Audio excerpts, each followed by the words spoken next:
Bonjour à tous. Aujourd'hui, petite vidéo sur le thème de l'arithmétique. Nous allons apprendre ensemble comment décomposer des nombres en produits de facteurs premiers. Donc, je vous ai mis au tableau 4 exemples progressifs en ce qui concerne la taille du nombre. Restons quand même sur des nombres qui sont un petit peu petits pour comprendre réellement le fonctionnement, mais nous allons voir qu'en fait, la résolution est la même pour absolument toutes. Donc, quand on entend décomposition d'un nombre en produit de facteurs premiers, il y a plusieurs choses à relever là-dedans. Donc, en produit, ce sont des multiplications. Des facteurs, ce sont des nombres qui multiplient. Et en facteur premier, ce sont des nombres premiers qui sont des multiplicateurs. Donc, en fait, il va falloir que je liste tous les nombres qui, se multipliant entre eux, donnent chacun des nombres ici et que chacun des nombres relevés soient tous premiers. Donc déjà, première chose à faire, connaître les nombres premiers.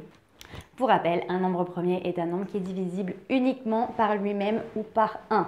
Donc, pour pouvoir savoir exactement en quoi ces nombres sont divisibles, déjà, il va falloir que je regarde les critères de divisibilité. Donc ça, ici, nous pouvons relever pour le nombre 56 que les critères de divisibilité vont être, est-ce que c'est un nombre qui est divisible par 10, 5, 2, etc. Donc là, je vois que 56 est un nombre pair, il est divisible par 2.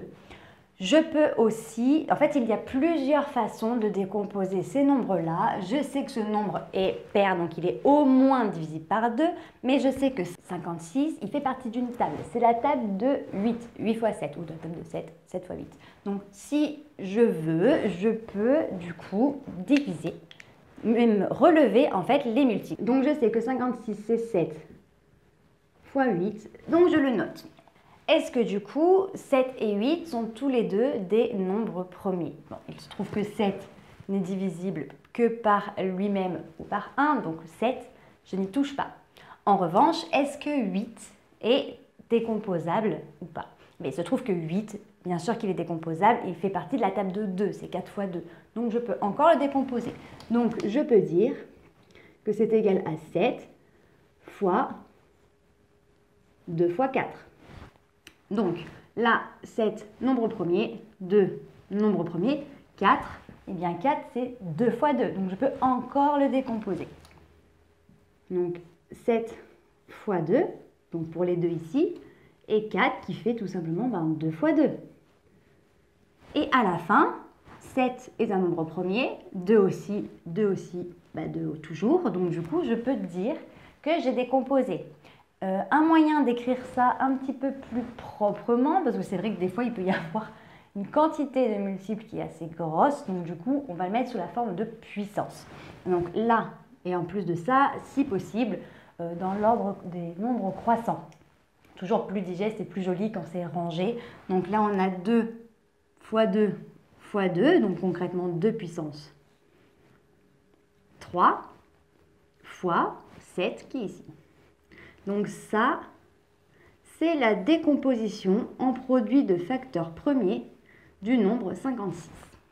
Nous allons nous atteler à 64, sauf que du coup, nous allons voir une autre méthode. Il y a plusieurs façons différentes de résoudre ce genre de questions, mais voilà, donc en fonction de vos préférences et en fonction de la demande de vos professeurs, vous ne pouvez pas obligatoirement du coup toutes les utiliser, mais on va en voir quelques-unes pour que vous puissiez choisir celle de votre choix. Donc 64, dans la décomposition, on va être exactement dans le même style. Donc 64,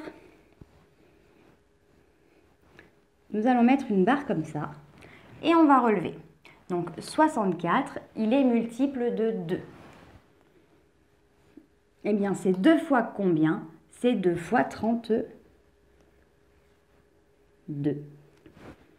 32, est-ce que du coup il est divisible? Eh bien oui, il est divisible par 2. Donc du coup, je vais mettre ici 2 et je vais mettre, c'est 2 fois combien? C'est 2 fois 16. Est-ce que 16 est divisible? Eh bien oui. Alors je pourrais mettre que c'est divisible par 4, parce que c'est vrai, mais 4 n'est pas un nombre premier. Donc ce n'est pas forcément judicieux de le mettre ici. Là, en fait, l'objectif, c'est de lister juste les nombres. Donc là, en fait, je ne vais lister que des nombres premiers. Donc 16, du coup, c'est 2 fois 8. 8, c'est 2 fois 4. Donc, je relève 2 fois 4. 4, c'est 2 fois 2.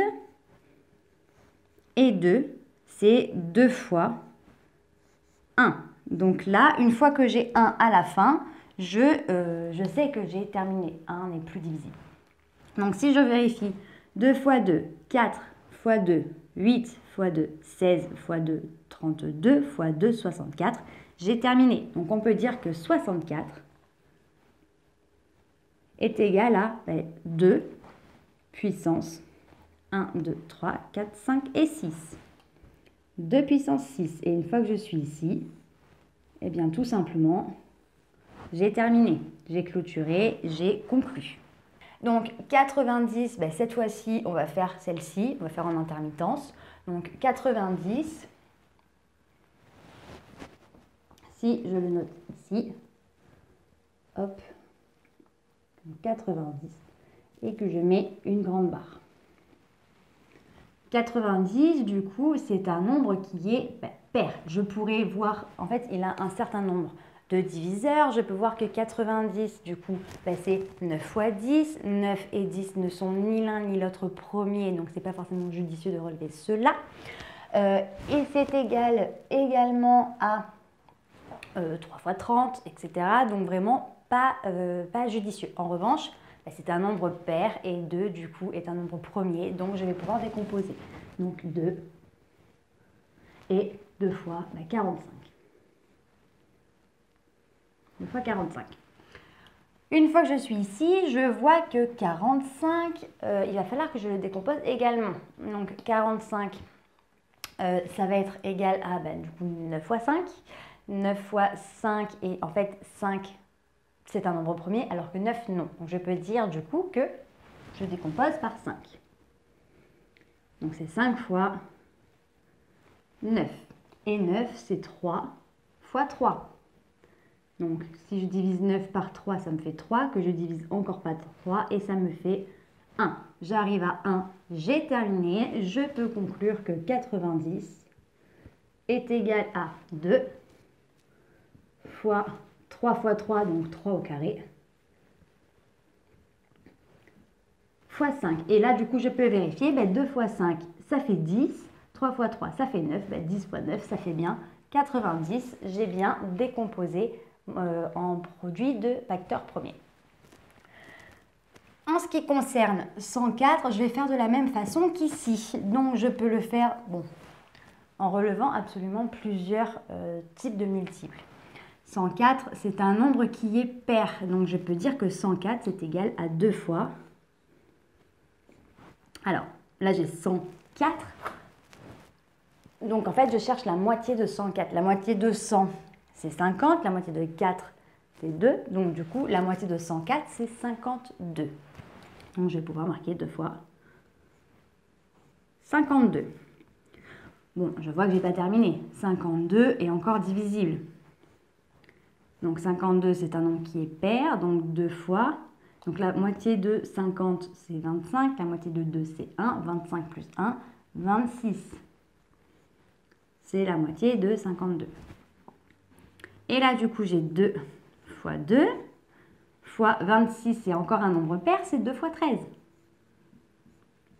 Donc une fois que je suis ici, 2, 2 et 2 sont nombres premiers. 13 est divisible que par lui-même ou par 1, donc c'est un nombre premier aussi. Donc je peux conclure que 104 est égal à 2 puissance 3 fois 13.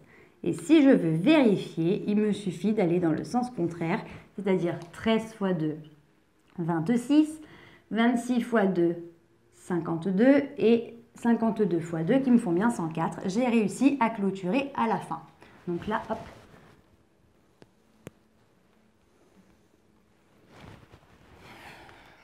On encadre, c'est toujours plus sympa. Ça nous permet vraiment de dire que j'ai clôturé ma question et mon exercice. Donc voilà, j'espère que cette petite vidéo de décomposition en produits de facteurs premiers t'a plu et t'a permis de bien comprendre comment cela fonctionnait. Donc n'hésite pas, tu choisis la méthode de ton choix ou la méthode imposée par ton professeur. C'est très important, c'est lui qui corrige. Si tu as la moindre question, n'hésite pas à me la mettre en commentaire, je me ferai un plaisir de t'y répondre. Si tu penses que cette vidéo peut aider un de tes amis, n'hésite pas à la lui partager non plus, ça fait toujours plaisir et du coup ça pourrait lui rendre service. Pour nous rejoindre sur le YouTube, si ce n'est pas déjà fait, n'hésite pas à activer la petite cloche et sur les différents réseaux sociaux et internet, nous sommes sur Instagram, Facebook et sur Snapchat. On vous met tout en barre d'infos pour que vous ne ratiez aucune information et d'ici une très prochaine vidéo, je te dis à très bientôt. Salut!